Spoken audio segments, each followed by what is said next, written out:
kuhanin na natin ng cooling pad. Ayan. Ito po yung cooling pad na binili ko para kay Bibi Shelo.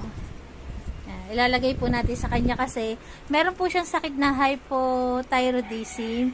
Kaya parang kung titignan po, lagi po siyang hinihingal. Kaya ilalagay natin ito sa kanya. Ayan, Shelo oh. Oh, 'di ba? Mas nagustuhan ni Shelo ang kanyang paghiga. Pwede po pala siyang lagyan ng malamig na tubig kasi meron siya ditong lalagyanan. Eh, ang ginawa ko po kasi nilagay ko muna siya sa freezer.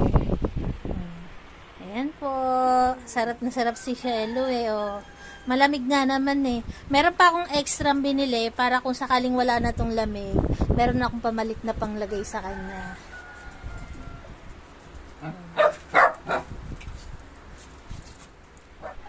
Ito pa po yung iba kong extra binili na cooling pad. Ayan. Bali, 4 siya yung binili ko. Tapos, meron pa Prissy seller na ganito. Ang ganda, oh. Tumutunog-tunog. Suot natin kay Shelo. Shelo. Ah, wow! Ayun nga lang. Bueno, mano, nagbiwi si Shelo. Pupunasan natin, Bibi, ah. Nagbiwi si Shelo. Ayan po. Ang sarap ng tulog ni Bibi Shelo kasi nga po malamig yung pinakailalim ng higaan niya. Ayan yung kulay blue.